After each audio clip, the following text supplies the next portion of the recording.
ಆಳಂದ ಪಟ್ಟಣದಲ್ಲಿ ಹಳಿ ತಹಸೀಲ್ ಆಫೀಸ್ನಿಂದ ದರ್ಗಾ ಬೇಸ್ವರಿಗೆ ಹಿಂದೆ ನಾವು ಅಗಲೀಕರಣ ಮಾಡಬೇಕು ಅಂತ ಕಿಸಿಂದ 11 ಕೋಟಿ ರೂಪಾಯಿ ಸ್ಯಾಂಕ್ಷನ್ ಮಾಡ್ಕೊಂಡು ತಂದಿದ್ದೆವು. ಮಾರ್ಕೆಟ್ದವ್ರಿಗೆ ಈ ರೋಡಿನ ಮೇಲೆ ಯಾರ ಎಲ್ಲರಿಗೆ ಕರೆದು ಮೀಟಿಂಗ್ ಮಾಡಿದ್ದೆವು. ಆಳಗ 3 ಮೀಟಿಂಗ್ ಮಾಡಿದೆವು. ಮಾಡ್ದೊಳಗೆ ಇಲ್ಲ ಬ್ಯಾಡ ತಂದಾಗ ಎಲ್ಲ ನಾವು ಬಿಟ್ಬಿಟ್ಟಿದ್ದೆವು. ಅವಾಗ ಆಳೆಗೆ ಬಿ ಆರ್ ಪಾಟೀಲ್ ಏನು ಹೇಳ್ಯಾರು, ನಾವು MLA ಇದ್ದಾಗ ಮಾಡ್ಬೇಕಂದಾಗ ಇಲ್ಲ ಅವ್ರದ್ದು ಪರಿಹಾರ ಕೊಟ್ಟು ಕಿಸಿಂದ ಮಾಡ್ರಿ ಅಂತ ಕಿಸಿಂದ ಇದೇ ಬಿ ಆರ್ ಪಾಟೀಲ್ ಶಾಸಕರು ಹೇಳಿದರು. ಈಗ ಪರಿಹಾರ ಕೊಡಾರ್ದೆ ಏನು ಕೊಡಾರ್ದೆ ಎಲ್ಲ ಒಳ್ಳಿಗತ್ತಾರ. ಹ್ಯಾಂಗೆ ಒಡ್ಲಿಗತ್ತಾರ? ಗೌರ್ಮೆಂಟ್ದು ಮತ್ತೆ ಎಲ್ಲೆಲ್ಲ ಮೊದಲು ಅದು ಒಡ್ಲಿಗತ್ತಾರ. ಆಮೇಲೆ ಸುಳ್ಳು ಹೇಳಿ ಕೇಸಿಂದ ಫಾರ್ಮೇಟ್ ಮಾಡಿ ಕೇಸಿಂದ ಇಚ್ಛೆದಲ್ಲಿ ಒಡಿರಿ ಅಂತಂದು ಹೇಳಗತ್ತಾರ. ಅದಕ್ಕೆ ಒಡಿಗೆತ್ತಿದೇವ ಅಂತಂದು ಸುಳ್ಳು ಹೇಳಗತ್ತಾರ. ಈಗ ಮನೆ ಇದ್ದವರು, ದುಕಾನ್ ಇದ್ದವರು, ಈಗ ಒಬ್ಬೊಬ್ಬರೇ ಬಡವ್ರು ಇದ್ದವ್ರಿಗೆ ಏನು ಮಾಡಬೇಕು? ಅವರು ಎಲ್ಲಿ ಹೋಗ್ಬೇಕು? ಅವ್ರಿಗೆ ಒಂದು ಮನೆ ಇದ್ದರೆ ಇದು ಮಾಡಿರಿ, ಜಾಗ ರೀ ತೋರಿಸ್ರಿ, ಪರಿಹಾರರೇ ಕೊಡ್ರಿ. ಒಟ್ಟು ಕೇಸಿಂದ ಹೊಡೀರಿ, ನಾವು ಬೇಡಲ್ಲ. ಆದ್ರೆ ಅಲ್ಲಿ ಇಲ್ಲಿ ಹೊಡಿತೀನಿ ಅಂದ್ರಿಲ್ಲ. ಒಂದು ಸೈಡ್ದಿಂದ ಹೊಡ್ಕೊತ ಬರ್ರಿ, ನಡ್ಬರ್ಕ್ ಬಿಡೋದಿಲ್ಲ. ಆ ಥರ ಇವತ್ತು ಎಲ್ಲರೂ ನಮ್ಮ ಈ ಮಾರ್ಕೆಟ್ದ ಎಲ್ಲ ಜನರು ಇವತ್ತು ಅದೇ ಇದು ಅದ. ಅದಕ್ಕೆ ಅವ್ರಿಗೆ ಪರಿಹಾರ ಪಟ್ಟಿಸಿಂದ ಹೊಡಿಬೇಕು ಅಂತ ಹೇಳಿದ್ದಾರೆ. ಅದ್ರ ಪ್ರಕಾರ ಬಿ ಆರ್ ಪಾಟೀಲ್ ಶಾಸಕರು ಬಂದು ಎಲ್ಲರಿಗೆ ಮೀಟಿಂಗ್ ಕರೆದು ಎಷ್ಟೇಟ್ ಹೋಗ್ತದೆ ನೋಡಿ ಕೇಸಿಂದ ಅದ್ರ ಪರಿಹಾರ ಕೊಟ್ಟು ತಾವು ಅಗಲೀಕರಣ ಮಾಡ್ರಿ ಅಂತಂದು ಬಂದು ನಮ್ದು ಹೇಳೋದು ಅಷ್ಟೇ. ಫೀಟೇ ಹೇಳ್ಯಾರ. ಆ ಕಡೆ ಸೆಂಟ್ರದಿಂದ ಆ ಕಡೆ 20 ಫೀಟ, ಸೆಂಟ್ರದಿಂದ ಈ ಕಡೆ 20 ಫೀಟ ತನಕ ಹೇಳಿದಾರೆ. ಅಷ್ಟೇ ಹೊಡಿತೇವತ್ತು ಹೇಳಿದಾರೆ. ದೇಸಾಯಿ 25 ಫೀಟ್ ಹೇಳ್ತಿದ್ರೆ ದೇಸಾಯಿ ಯಾರು?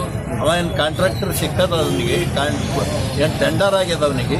ಅವ್ನು ಸುಳ್ಳು ಹೇಳ್ತಾ ಇದ್ದಾನೆ. ಅವನು ನಮಗೆ ಮಂದಿ ಮಾಹಿತಿ ಪ್ರಕಾರ ದೇಸಾಯಿ ಏನೋ ಕಾಂಟ್ರಾಕ್ಟ್ ಅಲ್ಲ ಅವನಿಗೆ ಟೆಂಡರೇ ಆಗಿಲ್ಲ. ಅವನಿಗಿನ್ನ ಇದ್ರದ್ದು ಟೆಂಡರೇ ಮಾಡಿಲ್ಲ. ಇನ್ನ ಈ 5 ರಸ್ತೆ ಕಾಮಗಾರಿದಿಂದ ಟೆಂಡರ್ನೇ ಆಗಿಲ್ಲ. ನಮ್ಮ 11 ಕೋಟಿ ರೂಪಾಯಿ ಅದು ಟೆಂಡರ್ ಆಗಿರ್ತೀರಾ? ಇಲ್ಲ, 11 ಕೋಟಿ ರೂಪಾಯಿ ಇದೆ, ಪೆಂಡಿಂಗ್ ಇದೆ. ಹಾಗೆ ಇದೆ, ಅದು ಯೂಸ್ ಮಾಡ್ಕೋಬಹುದು. ನಾವು DC ಅಂತ ಪ್ರಶ್ನೆ ಮಾಡ್ಬೋದಲ್ರಿ ಇದಕ್ಕೆ? ಮಾಡ್ಬೋದು. ನಾವು ಮಾಜಿ ಶಾಸಕರು ಎಲ್ಲ ವ್ಯಾಪಾರಸ್ಥರು ಕರ್ಕೊಂಡು ಹೋಗಿ ಒಂದು ಸಭೆ ಮಾಡಿ ಇಲ್ಲಿಂದ ಎಲ್ಲರಿಗೂ ಕರ್ಕೊಂಡು ಹೋಗಿ ಒಂದು ಇದು ಮಾಡ್ಬೋದಲ್ಲ? ನಾಳೆಗೆ ಏನ್ ಮಾಡ್ತೀನಿ, ನಾನು ಚೀಫ್ ಆಫೀಸರ್ ಮಾತಾಡ್ತೀನಿ, ಇದೆಲ್ಲ ಡೀಟೇಲ್ ಮಾತಾಡ್ತೀನಿ.